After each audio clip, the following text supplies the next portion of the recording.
Welcome to Flipper Talks, a family law podcast. We are Flipper, the Family Law Practitioners Association of Queensland. Family law is a wonderfully rewarding career, but is not without its challenges. Join us as we explore the issues that impact on the practice and well-being of family law practitioners. We hope our episodes will not only inform and inspire you, but encourage you to reach your potential. Enjoy this episode.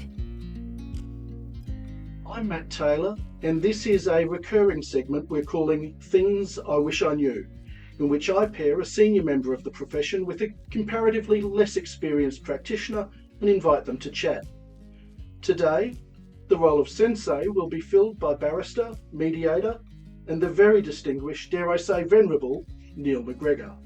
And with him, having been called to the bar in October of 2023, Mr. Blake Hatchman. Welcome, gentlemen. Blake, shall we start with you? Thanks, Matt. I suppose there's probably a lot of things that I wish I had been told before I came to the bar, and perhaps things that you may have already been told, Neil. But I suppose in your time at the bar, what are some of the things that you've enjoyed and perhaps things that you haven't enjoyed as much, if I can put it nicely? Yeah. There's a lot of things I enjoy about the actual practice as a barrister, but in particular, for me, I enjoy the being in court, and I enjoy really a good cross-examination. When you can feel it when you sort of hit the sweet spot when you're cross-examining and things are going well. It's not so good when you don't hit that sweet spot and you get the wrong answer, but part of our training is to avoid questions that are going to give you the wrong answer. So dislike is probably when you've set things up well for your client and then you are sitting while your client's being cross-examined, and you get that feeling that all you want to do is sit under the bar table and hide, and you've got to sit and put on a brave face as if nothing is getting through to you, and then you've got to work it from there. It then comes into advocacy when you're making submissions to try to pull the case back together. And so, look, those things are a mixture of likes and dislikes. You can't have everything go the way you want it to go all the time, and so that's when you really have to dig deep and start, coming up with some argumentative skills and things of that nature, or just taking a slightly different tack.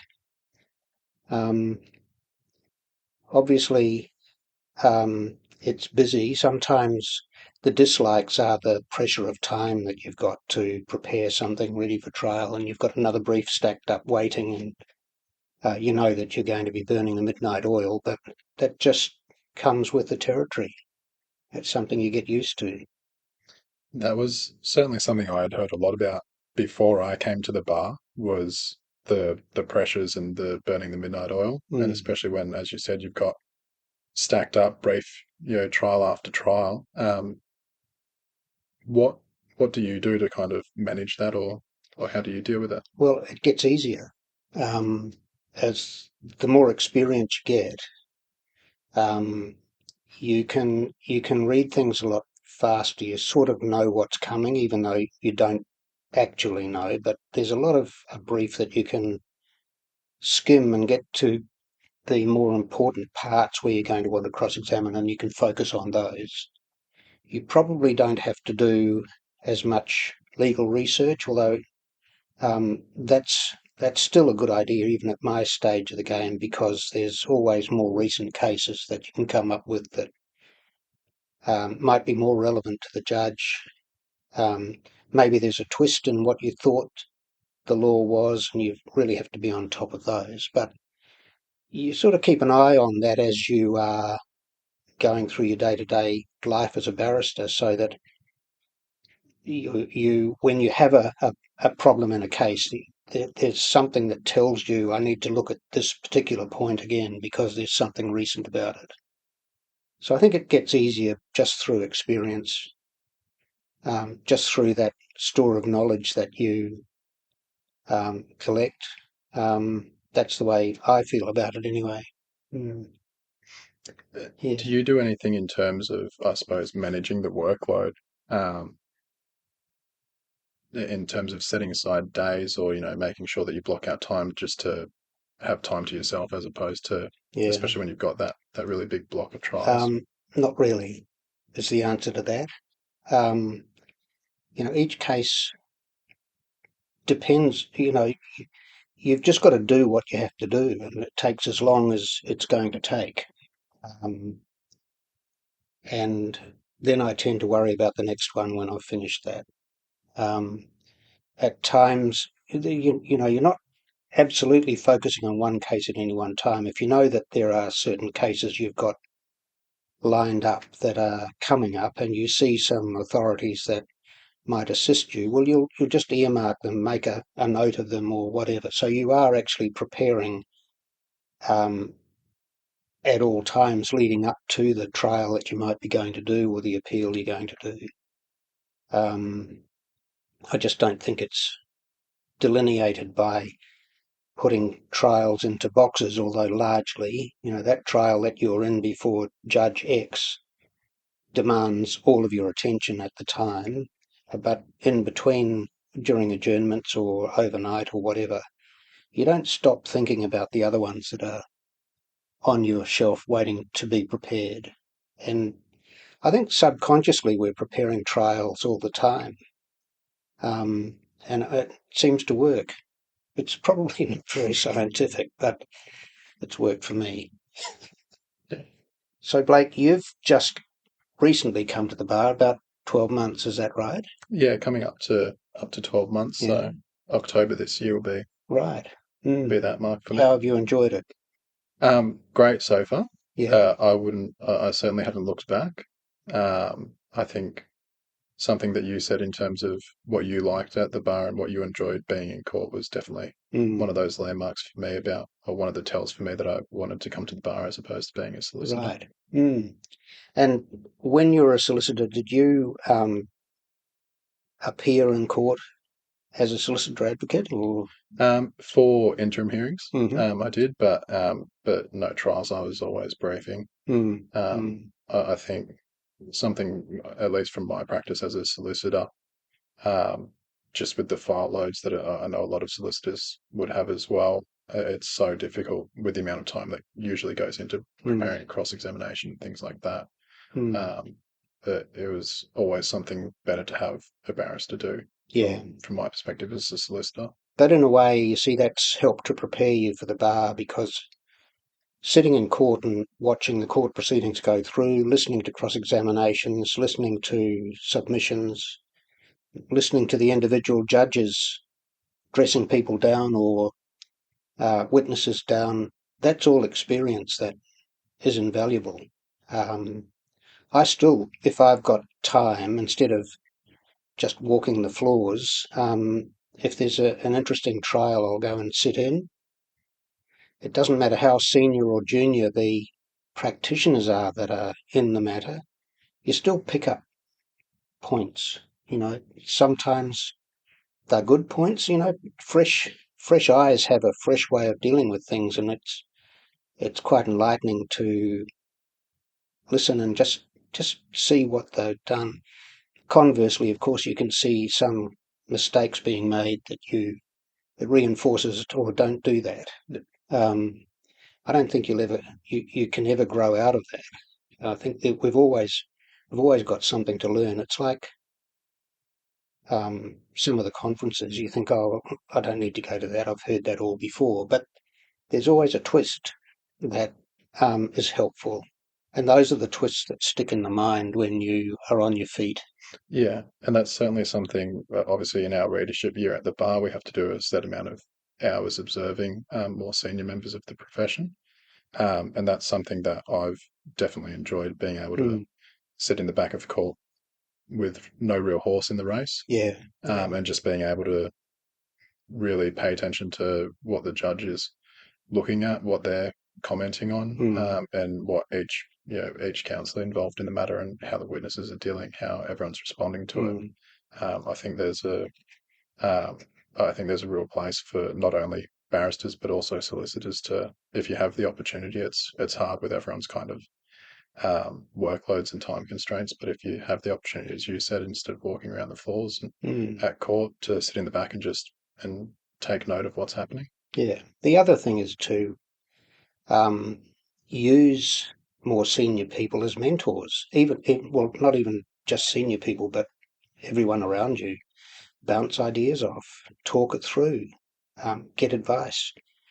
It all helps. You may reject a lot of things that you hear, but it's part of that mental exercise of sifting or sieving what you were told and determining what you're going to use, what suits your purposes, because ultimately you're the person standing up, making the submissions or asking the questions, and you have to be comfortable with where things are going. It's interesting. There's an awful lot of mind gymnastics that you have to engage in to practice, I think.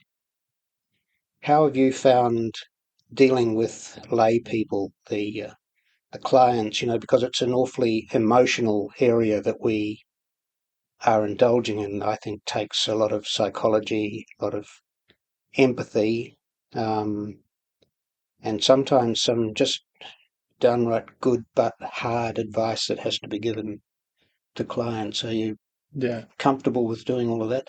Yeah, I think that's something, and I think it's something that you can tell, particularly when you've got solicitors that have really reality tested clients. And I think that was something that I was mindful of coming from a family law solicitor background, but it's a really tough area that we all practice in. And you're dealing with, not only people who are just seeking a particular outcome from a court, but you're dealing with, a breakdown of their relationship. They're obviously going through a tough time in their lives, and you're often dealing with not only their property, but also children and their entire family unit. So that's something that I always try to keep in my mind when you're giving advice.